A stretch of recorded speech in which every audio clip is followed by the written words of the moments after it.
welcome back to the BizBlend podcast. Listeners, where strategy meets soul and modern business gets personal.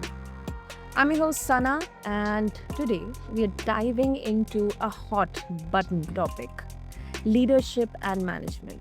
Aren't they the same thing? Well, not quite. And more importantly, they are not mutually exclusive.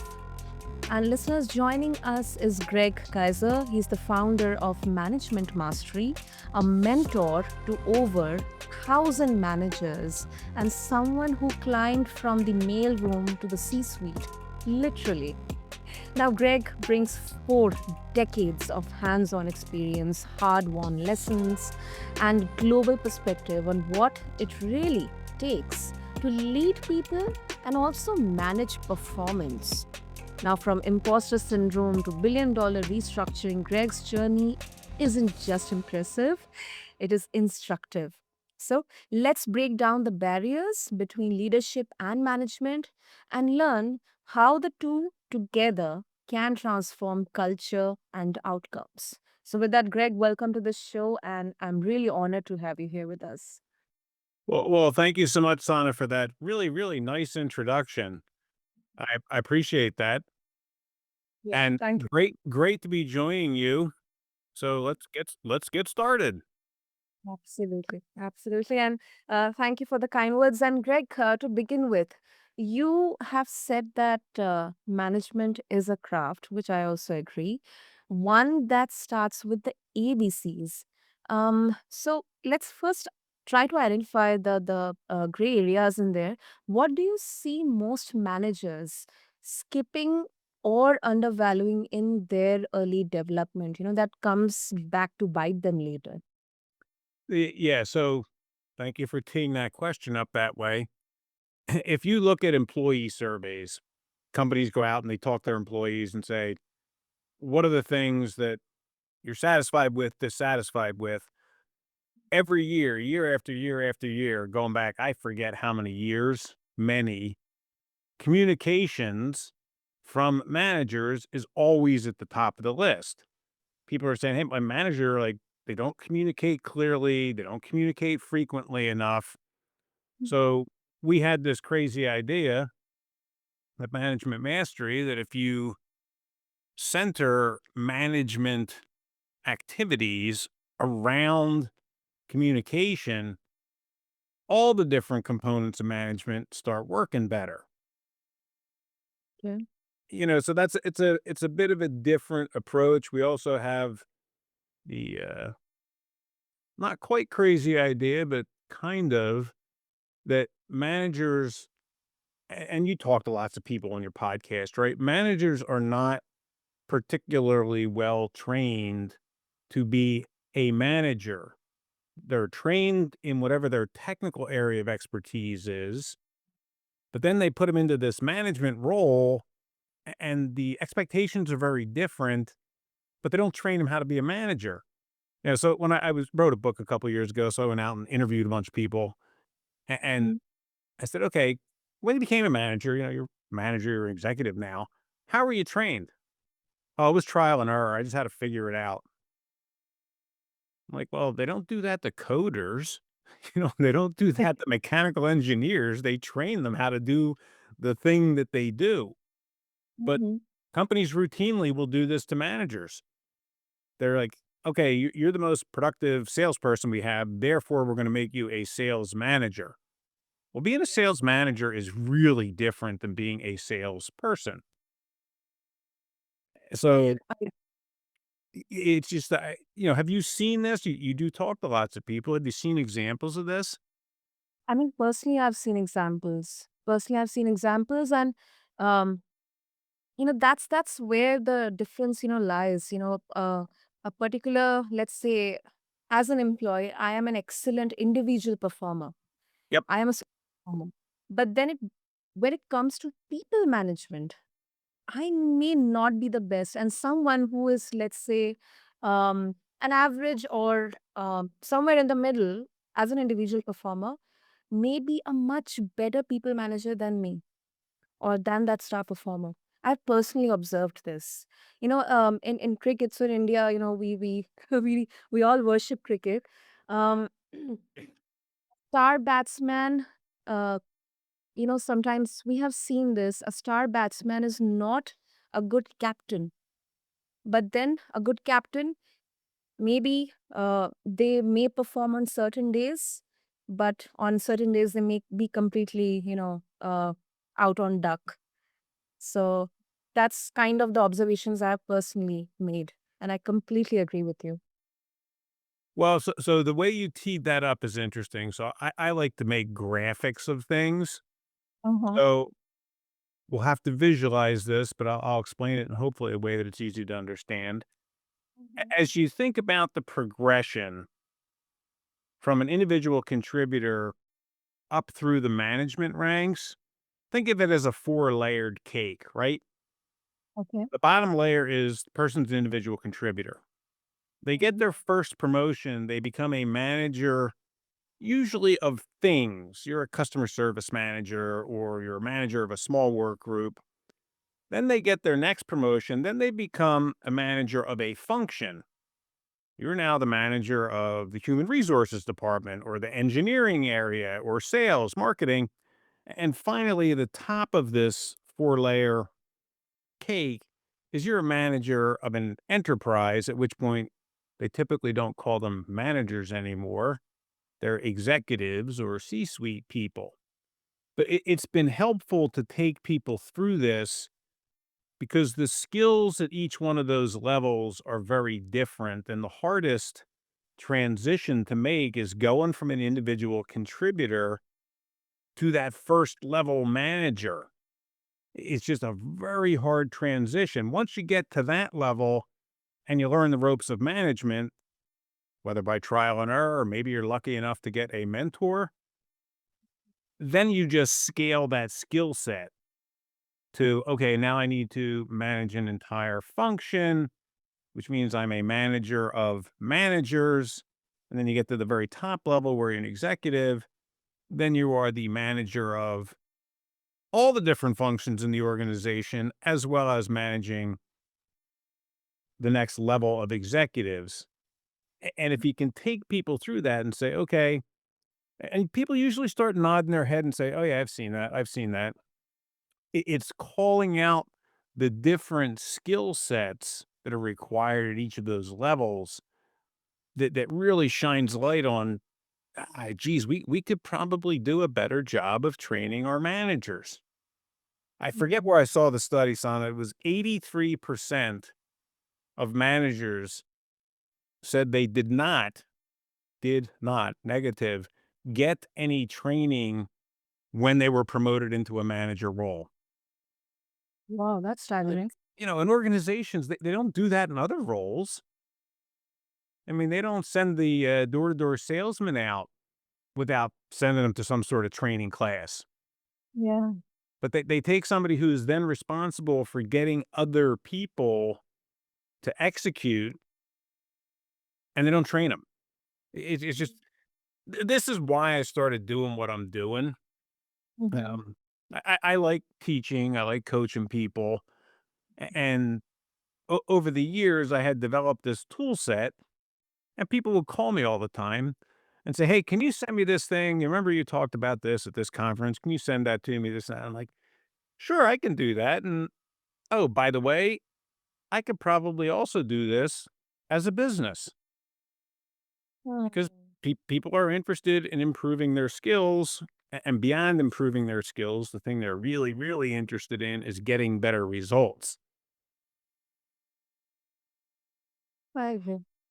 And what I believe, and then I guess many folks believe that there is a difference between leading and managing.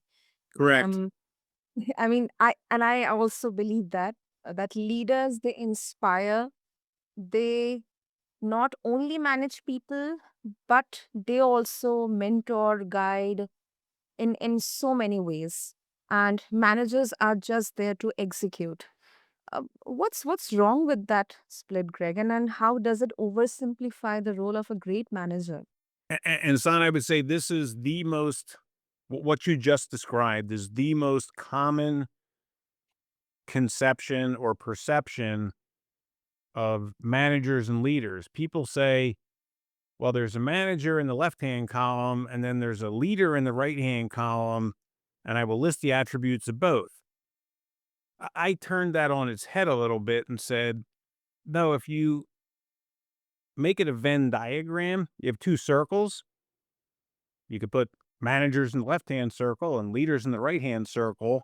The point of intersection of those two circles is a great manager, great leader. They have both of those attributes. So think about how many different leadership development training programs you've seen. There's lots and lots of them.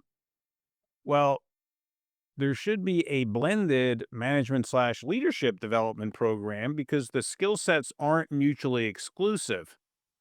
If you're doing a good job managing, people all of a sudden say, and by say good job managing, it's there's some criteria for that. You communicate well, you lay out plans, people understand, etc.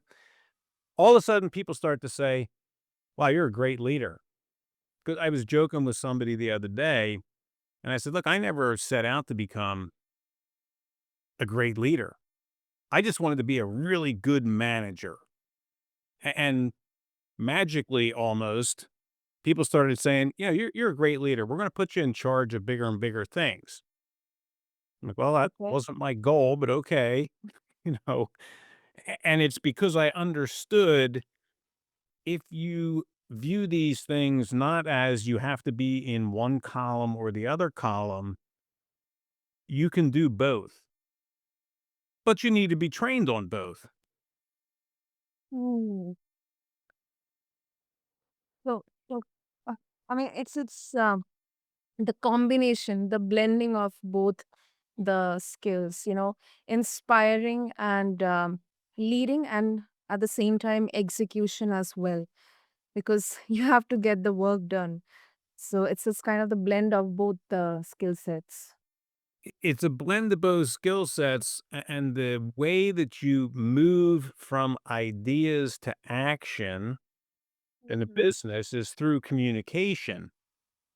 So Mm. I'm working on a course right now on business communications.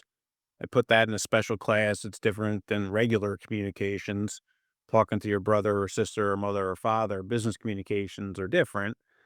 Mhm. But in a business communication, when it's done well, you're not just telling people, go do this, go do that. You are providing them with the why. And once Mm. you provide them with the why, they take it over and they have a purpose. And that's what motivates them. Mhm. Simply telling people to go do this, go do that, not telling them why they're doing it or how it contributes to the organization. You might get the people to do those things, but they're not going to bring a whole bunch of energy and enthusiasm to it. If they have a purpose, they will bring a ton, and you don't have to do anything else. They supply this energy and enthusiasm themselves because they then see themselves as part of something much bigger. Mm. True, true. And sorry, I interrupted you there because Yeah, I was on a yes. roll, Sana. If you want me to stop, you have to say, Greg. Yeah, and Greg, I'll just interrupt with this, observation, especially in startups and um, you know, newer companies. They promote people too fast, without real management training. And you like mentioned this observation Yep. at an Uber level, but with respect to startups, what are the long-term costs of skipping the fundamentals in there? Well, it's a great case study. Elon Musk, if you remember, famously went and slept in his plants while they were trying to get started up. And so this is a terrific demonstration of his desire to make the thing successful. But not that many years later, he did an interview, I think it was with the Wall Street Journal, and said, One of the things I didn't recognize in my startup days, I thought I could do everything. And he said, when I finally realized I had to go out and hire professional managers, he said everything started working better because he said that is a different skill set. He's very tech oriented and creative and he's a visionary. And fortunately, when he was relatively young, he recognized all those things are fabulous. You got to have them. But if you don't insert some professional management, these visions and these ambitions aren't executed and realized. I use that example because everybody knows who Elon Musk is, and he's been pretty successful with a couple of three different companies. Yeah. That's a very, very I think relatable example. Relatable, and this is true, because irrespective of the size of the startup or the success, if the founder is doing everything, it's just a one person show, um, then the founder themselves is not able to be creative, to get their idea or get their company to the next level, and that's where it becomes like a stagnant, the growth or maybe the execution becomes kind of stagnant. And then most of the times the founder is more into the redundant tasks or solving or putting out the fires. But Not the then things they're the best at, by the way. yeah, yeah. Well, this is you may be familiar. It's a different podcast, All In. Mm-hmm. Chamath Palihapitiya, and there's a couple of David Sachs. There's a couple of people in there. They're all venture capitalists, and they have a very clear-eyed view because they work with founders and startups all the time. That one of the biggest benefits they can bring, other than the venture capital, is this professional corporate governance and management. They'll Mhm. go in and they'll work with firms and say, okay, you have this great idea, but you can't tell me what your cash burn rate is. When are you going to run out of money? Like that's management 101 stuff. And these supervisionary people just don't think that way. You need to parachute that kind of expertise in, and they hate it, by the way. You know, super creative people typically don't like those type of restrictions, constrictions, Oh, but it's a mm. business and there's requirements to sustain a business. True, true, true. And then that's where the CTOs, the CEOs, the CPOs, the CHROs and everyone, they have their role to play in there. And that's why particularly in a startup, that management team is so important because startups don't have real deep management ranks. It's the founder, maybe have a chief technology officer, you almost certainly have a chief financial officer. Yeah. When oftentimes the thing that would be helpful is to bring in a chief operations officer. Yeah. Who CEO. is the person that's gonna connect all these parts and get them to run together? Exactly. Exactly. Absolutely. And as you mentioned about CEO, this brings me to ask you a bit of a personal question about your own journey, Greg. That you built your expertise from ground up, from mailroom to CEO. If you can share with us maybe a glimpse of that journey. I know it can be really difficult in such a short span of time, but what specific mindset shifts did you have to make at each stage of your climb? Well, so great question. So I can assure you, working in the mailroom does not prepare you for any higher level role. Okay.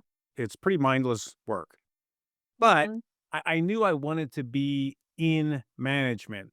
I wasn't crystal clear about what that was, but I wanted to be in management. So I got promoted to a couple of different levels and I got really lucky. And this is a good takeaway for, the folks that are listening. I got really lucky.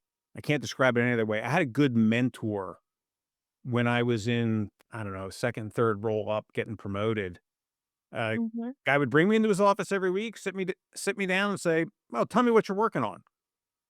So I described to him what I'm working on. He's like, "Do you understand how what you work on fits in the rest of this company? Why you do what you do?" Well, I mean, at that point, I was so young in role. No, I don't really understand. So he would very patiently explain it. And he said, when you do this, this, and this is what happens in the rest of the organization. He said, eventually you're going to be in my job. And he was a couple levels above me, which I didn't believe him at the time.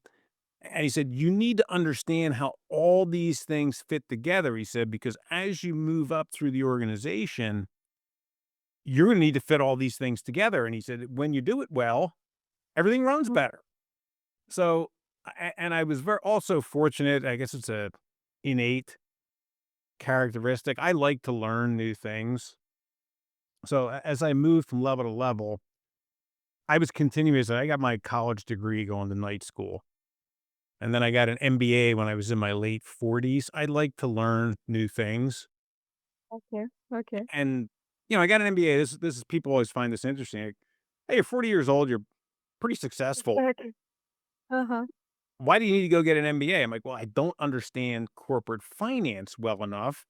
And it's embarrassing to sit in a room and not be able to participate in the conversation. If there's one thing an MBA does, it really trains you in corporate finance. They drill it into your head. So I got that out of it, and it ended up working out pretty well for me. This thing really connected with me. Even if you were in your 40s, but you still decided to go for MA because typically and anyone would say that, that time is already gone. Now you are so much experienced that MBA wouldn't be so much fruitful for you. It would be just a wastage of your time and money. But Well, if it's no, this is a great point, Sana. So the fellow that I was reporting to at the time, my boss, I went and said, "Hey, I'm starting this MBA program. This is not really going to affect my work. It's a weekend program. I will have to take every Friday afternoon off." Um, and he looks at me and said, "What do you need an MBA for?" He's like, "I don't have an MBA." And I'm like, "Well," so I explained it to him. I said, "Well, you put me into this job and these are the responsibilities of the job, and I don't understand corporate finance that well." And he just could not understand why Mm. anybody in their, and at that time I was in my mid 40s, would want to go back to school. Yeah.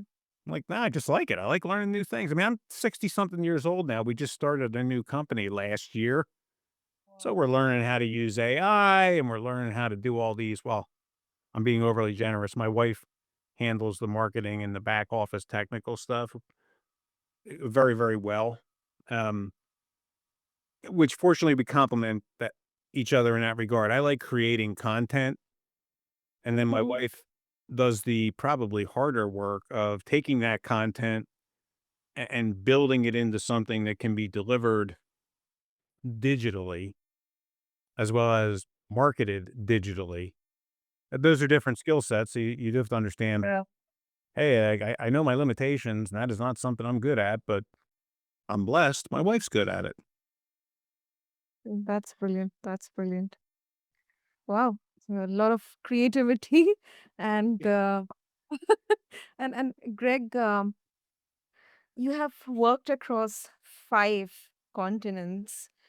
Yes. Um, what's one universal truth about people management and maybe one cultural difference that taught you a tough but a really, really important lesson? Yeah. So the one management across all cultures always comes back to the mechanics of management. What are the numbers? We have input costs and then we have revenue. Mm-hmm.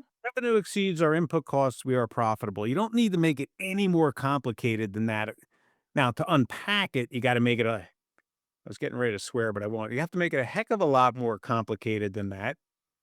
Yeah. But if you can try to boil things down so that anybody can understand it, that's really helpful. You can use that regardless of what culture you're in.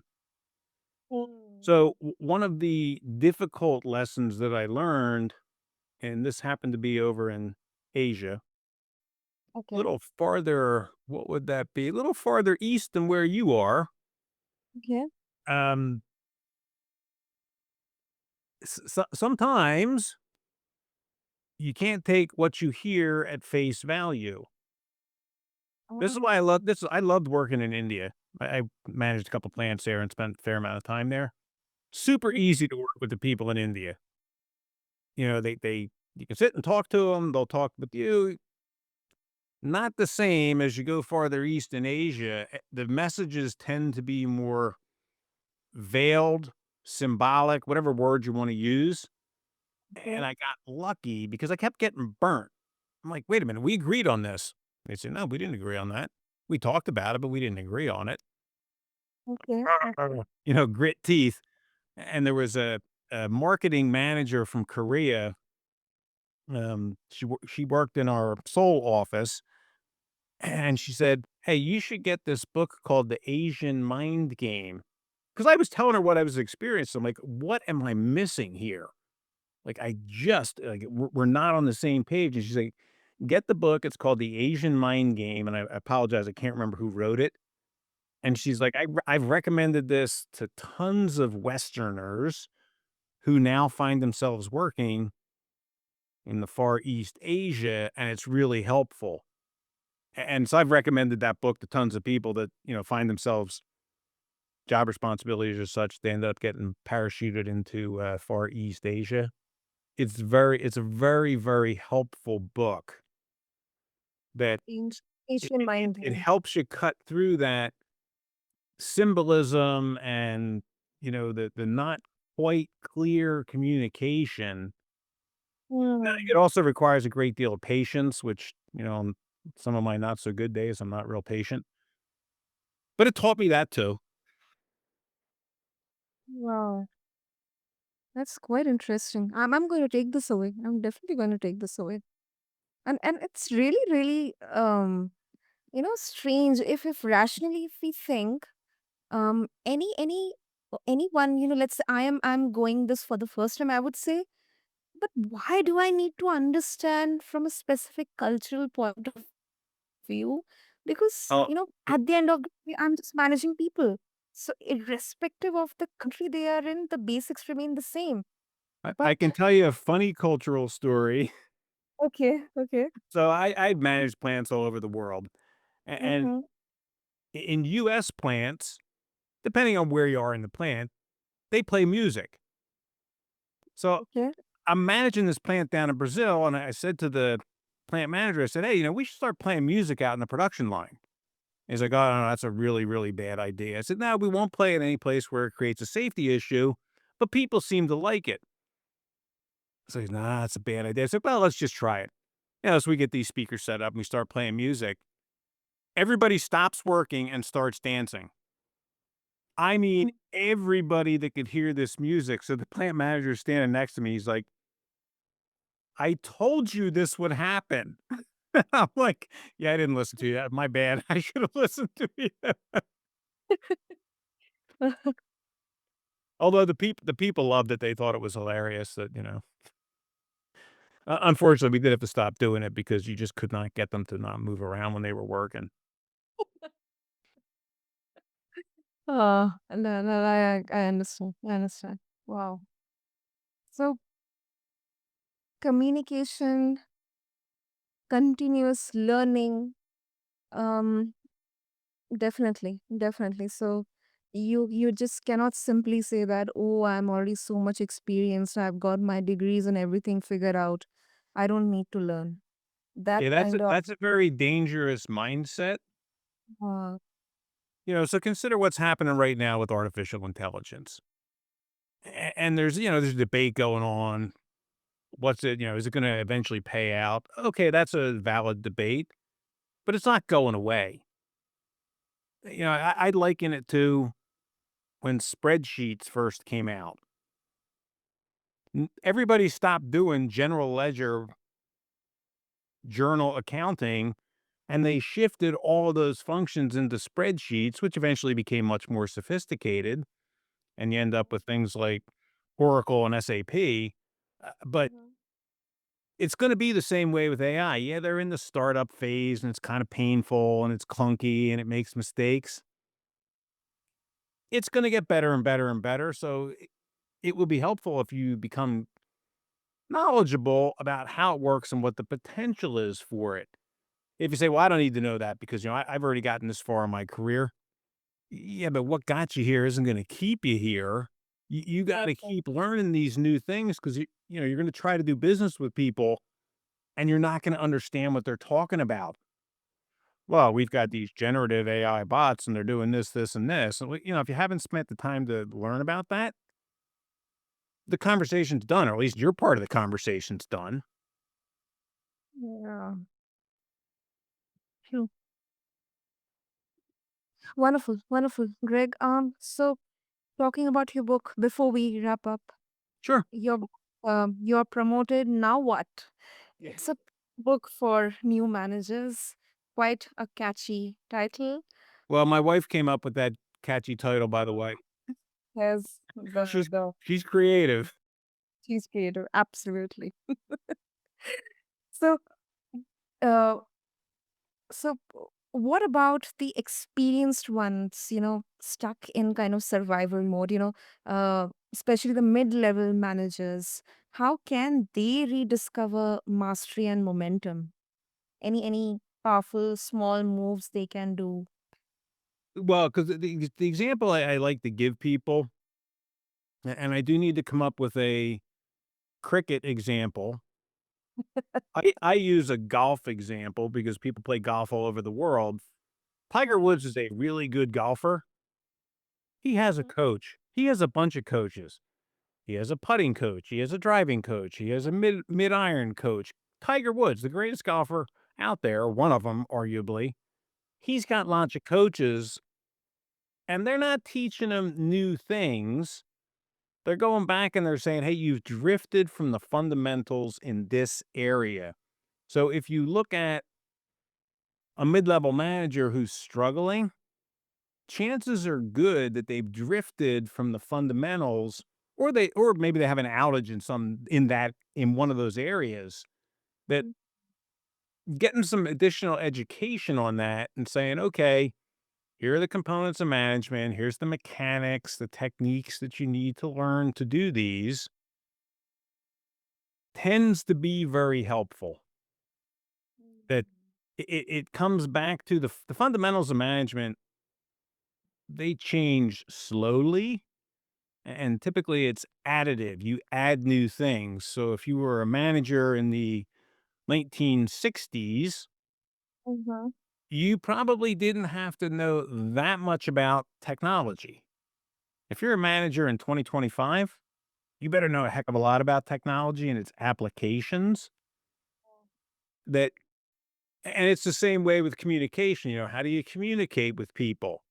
Well, that has changed over time. At a point in time, you used to be able to just give people direction and that was it. They were expected to go do it. It doesn't work like that anymore. Nobody wants to work for a company that operates that way. Exactly. And if you've failed to evolve, if that's the right word, if you fail to evolve and continue to refresh your skill set, you will plateau. The people that have continued to nurture their skill set end up with a bigger skill set. True. True. And I think this is not only in the professional setting, but as holistically, if I can speak, and I am coming from a millennial generation. We are seeing such a pivotal shift in the way people look at life, especially the Generation Zs, who are Mhm. already now ending in the workforce. Now, a few years after Generation Alpha will be also a part of the workforce. So there's so much difference in the way we look at a particular aspect of life. Whether it's learning or it's working, it's earning money, building a presence, building a brand, the lifestyle, everything, thought process, mindset. Apparently, Gen Zs, they are giving more importance towards mental health. Millennials, especially during COVID and post COVID, they are now also giving importance to mental health.